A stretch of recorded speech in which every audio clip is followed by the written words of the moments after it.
यदि आपसे वर्ड्स जो है रिमेम्बर नहीं होते हैं, किसी भी वर्ड को जब आप याद करते हैं तो उसको ज़्यादा देर तक नहीं रख पाते, यानी कि भूल जाते हैं, तो आपको कुछ नहीं करना है, आपको डेली के 10 न्यू वर्ड सीखना है हमारे साथ, इसके जो प्रोनाउंसिएशन के साथ और इसकी हिंदी मीनिंग के साथ। इसके अलावा आपको सभी वर्ड्स के, यानी कि पूरे जो 10 वर्ड्स हैं, इनके दो एग्जाम्पल्स मिलेंगे, जिससे कि आप इन सभी वर्ड्स को कभी नहीं भूलेंगे और हमेशा के लिए आपको सभी के सभी वर्ड्स याद हो जाएगा। ठीक है, तो चलिए शुरू करते हैं।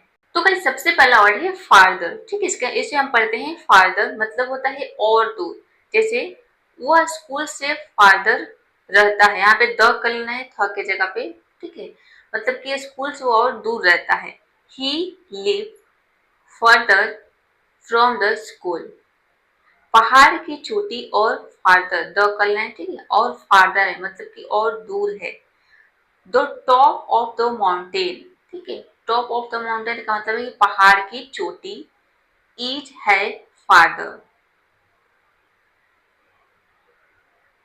नेक्स्ट वर्ड है फेटली। ठीक है, इसको हम बड़े पढ़ेंगे फेटली। फेटली इसका मतलब होता है घातक रूप से। जैसे वह एक्सीडेंट में फेटली घायल हुआ, मतलब घातक रूप से घायल हुआ। ही वॉज फेटली इंजर्ड। इंजर्ड का मतलब होता है घायल होना। ठीक है, इन द एक्सीडेंट। वो फेटली बीमार है, मतलब घातक रूप से बीमार है, बीमार था। He was fatally ill. Next word है फियर्सली। ठीक है, इसे हम पढ़ेंगे फियर्सली। इसका मतलब होता है उग्र रूप से। जैसे दोनों टीमें फियर्सली लड़ रही है, मतलब उग्र रूप से लड़ रही है।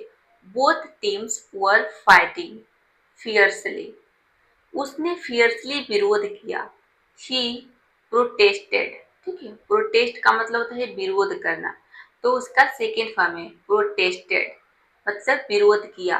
Past present, past indefinite tense का सेंटेंस है, वर्ब के सेकेंड फॉर्म आया है फियर्सली। फाइनली, फाइनली का मतलब होता है आखिरकार। जैसे वो फाइनली इंटरव्यू में पास हो गया, मतलब आखिरकार वो पास हो गया। ही फाइनली पास्ड द इंटरव्यू। देखिए यहाँ पे इंग्लिश के जो सेंटेंसेस है, इसमें मैंने ये जो हिंदी के जो सेंटेंसेस है, इसमें मैंने इंग्लिश के जो वर्ड्स है इसको रखा है, ताकि आप कैसे लर्न करेंगे कि जब भी आप हिंदी भी बोल रहे हैं, मान लीजिए आप इंग्लिश नहीं बोल रहे हैं, हिंदी बोले हैं, तो उसमें आपको इस वर्ड को यूज करना है, जितने भी वर्ड आप सीख रहे हैं। जैसे कि आपको बोलना है कि वो आखिरकार पास हो गया, तो वहां पे आपको आखिरकार नहीं बोलना है, और वहां पे बोलना है आपको फाइनली। ठीक है, वो फाइनली इंटरव्यू में पास हो गया। ही फाइनली पास्ड द, दी पढ़ेंगे यहाँ पे, दी इंटरव्यू। हम फाइनली घर पहुंच गए, ये तो आप हर रोज बोलते हैं, कहीं भी आप जाते हैं घर पहुंच जाते हैं, तो आपको बोलना है वी फाइनली, अपने आप से बातें कर लेनी है। ठीक है, अगर कोई आपके पास नहीं है तो वी फाइनली रीच्ड होम। मान लीजिए आप घर पहुंच गए हैं और आपको आपको अपने आप से बोलना है कि फाइनली मैं घर पहुंच गया। ठीक है, फाइनली हम घर पहुंच गए। वी फाइनली रीच्ड, रीच का मतलब होता है पहुंचना, उसका सेकेंड फॉर्म है रीच्ड होम। ठीक है, चलिए नेक्स्ट वर्ड है, वर्ड नंबर 5 है फ्लुएंटली। फ्लुएंटली का मतलब होता है धारा प्रवाह। जैसे कि वह इंग्लिश फ्लुएंटली बोलती है, मतलब वो धारा प्रवाह, धारा प्रवाह मतलब बिना रुके, बिना रुके वह इंग्लिश बोलती है। तो आपको बोलना है शी स्पीक्स इंग्लिश फ्लुएंटली, या फिर मैं फ्लुएंटली इंग्लिश बोलता हूँ, आई स्पीक फ्लुएंटली इंग्लिश। ठीक है, आई फ्लुएंटली स्पीक इंग्लिश, या फिर आई स्पीक्स इंग्लिश फ्लुएंटली। उन्होंने फ्रेंच फ्लुएंटली सीखी, मतलब कि धारा प्रवाह सीखी। ठीक है, बिना रुके वो बोल सकते हैं। दे लर्न, उन्होंने सीखी फ्रेंच फ्लुएंटली। ठीक है, तो जब भी आप हिंदी के वाक्य बोलेंगे तो उसमें आपको इंग्लिश के जो वर्ड्स है इसको ऐड करना है। फुलिशली, इसको हम पढ़ेंगे फुलिश। फुलिश का मतलब होता है मूर्ख, और फुलिशली मतलब हो जाएगा मूर्खता से। ठीक है, मूर्खता पूर्वक भी इसका मतलब होता है। जैसे उसने पैसे फुलिशली खर्च किए, मतलब मूर्खता पूर्वक खर्च किए। ये स्पेंड, स्पेंट है। ठीक है, स्पेंड का मतलब होता है खर्च करना, उसका सेकेंड फॉर्म है स्पेंट।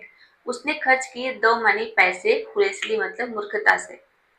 वह फुलिशली दूसरों पर भरोसा करता है। ठीक है, ही फुलिशली ट्रस्ट, ट्रस्ट मतलब करता है। ये जो सेंटेंस ये प्रेजेंट, एक प्रेजेंट इंडेफिनिट टेंस का सेंटेंस है। ठीक है, सिंपल प्रेजेंट टेंस का, तो इसलिए यहाँ पे सब्जेक्ट ही है, तो इसलिए यहाँ पे ट्रस्ट में एस लगा है। ट्रस्ट अदर्स यानी कि दूसरों की। ठीक है, नेक्स्ट वर्ड है फॉर्चुनेटली, ठीक है, फॉर्चुनेटली का मतलब होता है सौभाग्यवश। जैसे फॉर्चुनेटली हमें समय पर मदद मिल गई, मतलब सौभाग्यवश हमें समय पर मदद मदद मिल गई। Fortunately we got help on time, on time का मतलब है समय पर। गॉट, गॉट मतलब कि मिल गई, ठीक है, हेल्प यानी मदद। फॉर्चुनेटली बारिश रुक गई। मान लीजिए आप कहीं गए हैं और बारिश होने लगी और आप कहीं पे वेट कर रहे हैं, ठीक है, कि बारिश रुक जाए तो हम जाएंगे। तो उसमें बारिश जब रुक गई हम बोलते हैं फॉर्चुनेटली बारिश रुक गई। फॉर्चुनेटली यानी कि सौभाग्यवश द ट्रेन, यहाँ पे देखिए, हाँ सॉरी रेन है, ट्रेन नहीं है। द रेन स्टॉप्ड, स्टॉप्ड मतलब कि रुक गए, ठीक है। आगे देखते हैं फ्रैंकली। फ्रैंकली का मतलब होता है स्पष्ट रूप से। जैसे उसने फ्रैंकली अपनी राय दी तो जगह he gave his opinion. Opinion का मतलब होता है राय, ठीक है, गिव मतलब कि दी। गिव का मतलब क्या होता है देना, उसका सेकंड फॉर्म है गिव। अपनी राय, हिज ओपिनियन फ्रैंकली। मैं फ्रैंकली कहूँ तो मुझे फिल्म पसंद नहीं आई, ठीक है, मतलब अगर मैं स्पष्ट रूप से कहूँ, साफ साफ कहूँ तो मुझे फिल्म पसंद नहीं आई, ठीक है। Frankly I didn't like the movie. अब कोई भी चीज हो सकता है, जो भी चीज आपको पसंद नहीं आए वहां पे इस वर्ड का यूज कर सकते हैं फ्रीली, ठीक है। यह फ्रीली, फ्रीली का मतलब होता है स्वतंत्र रूप से। देखिए फ्री का मतलब क्या होता है, फ्री मतलब होता है स्वतंत्र, मुक्त, ठीक है। फ्रीली मतलब कि मुक्त रूप से या फिर स्वतंत्र रूप से। जैसे बच्चे मैदान में फ्रीली खेल रहे हैं, स्वतंत्र रूप से खेल रहे हैं।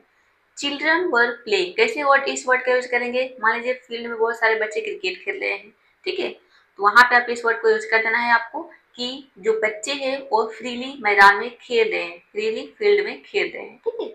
Children were playing, children were playing खेल रहे थे, यहाँ पे है फ्रीली इन द ग्राउंड, ठीक है। ग्राउंड का मतलब है मैदान, यहाँ पे फील्ड भी होता है, फील्ड का मतलब ही मैदान होता है। उसने फ्रीली अपनी भावनाएं व्यक्त की।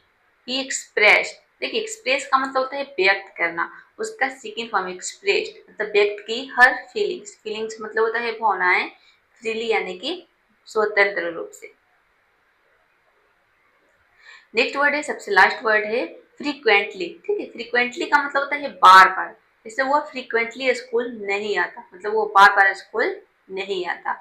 ही doesn't come to school frequently, इसको क्लियर कर देती हूँ। बिजली फ्रिक्वेंटली चली जाती है, मतलब जो बिजली है वो बार बार चली जाती है, ठीक है। The power goes out, goes out का मतलब यहाँ पे चली जाती है, फ्रिक्वेंटली मतलब बार बार। तो आशा करती हूँ कि आज का जो 10 वर्ड थे आप समझ गए हो कि कैसे इसको रिमेम्बर करना है, और कुछ वर्ड आपको रिमेम्बर हो भी गया होगा, ठीक है। तो इन सभी वर्ड्स को जिस तरह से मैंने यहाँ पे डेली यूज के एग्जाम्पल्स में यूज किया है, आपको भी ऐसे ही यूज करने हैं। अगर एक बार कर लेते हैं तो कभी नहीं भूलेंगे, ठीक है।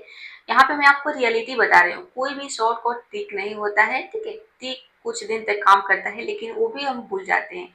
अगर इस तरीके से आप इस वर्ड को मैनुअली याद करेंगे, ठीक है, तो हमेशा के लिए आपको याद हो जाएगा। और अब आपको क्या करना है, इन सारे वर्ड्स को नोटबुक में नोट करना है और इसके एक दो बार क्या करना है, रिवीजन कर लेना है, ठीक है। तो आप याद, आपको सारे वर्ड्स रिमेम्बर हो जाएंगे। तो आज का ये वीडियो कैसा लगा कमेंट बॉक्स में जरूर बताइएगा, और वीडियो को लाइक शेयर, चैनल को सब्सक्राइब करना बिल्कुल मत भूलिएगा। इसी तरह से रोज 10 वर्ड सीखने के लिए आप आज ही हमारे साथ जुड़ जाइए, चैनल को सब्सक्राइब कर लीजिए। अब आपको करना है प्रैक्टिस, प्रैक्टिस करते रहिए, कीप प्रैक्टिसिंग कीप लर्निंग।